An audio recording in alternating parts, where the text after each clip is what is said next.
শিক্ষাক্ষেত্রে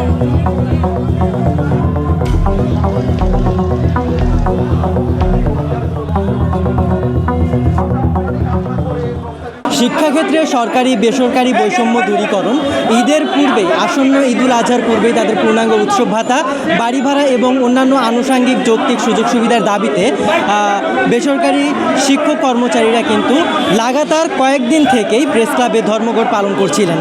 তাদের সেই আন্দোলনের ধারাবাহিকতায় আজকে তারা শিক্ষা ভবন ঘেরাও করেছে এবং তাদের একটি প্রতিনিধি দল, 7 জনের একটি প্রতিনিধি দল ইতিমধ্যে শিক্ষা অফিসে গিয়েছেন এখানকার যিনি কর্মকর্তা রয়েছেন দায়িত্বরত, তার সাথে কথা বলার জন্য।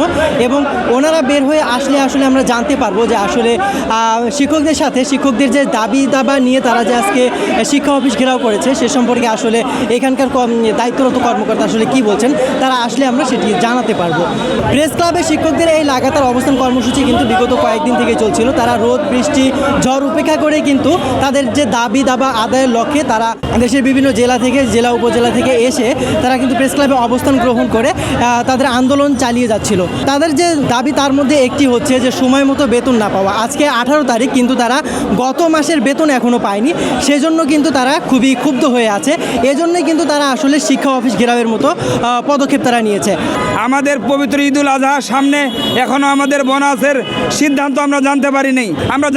আমাদেরকে উৎসব ভাতা দেওয়া হবে কিনা, আমাদের পূর্ণাঙ্গ বাড়ি ভাড়া, পূর্ণাঙ্গ চিকিৎসা ভাতা।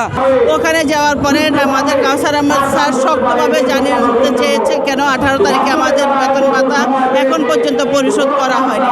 এর প্রেক্ষিতে অনেক ধরনের উনি অনেক বাক বিতণ্ড হয়। এখানে ডিজি মহাজের প্রতি আমরা সম্মান প্রদর্শন করি। উনি অত্যন্ত বিনয়ের সাথে অত্যন্ত ক্ষমার সুন্দর দৃষ্টি প্রদর্শন করে আমাদেরকে জানিয়েছে যে এখানে যে একজন কর্মচারী আসলে অসুস্থ ছিল, ওনার কাছে যে টেকনিক্যাল পাসওয়ার্ড ছিল যার কারণে অর্থনৈতিক ব্যাপার, এই অর্থনৈতিক কারণে অসুস্থতাজনিত কারণে যথাসময়ে ওনারা কার্যক্রম সম্পন্ন করতে পারে নাই।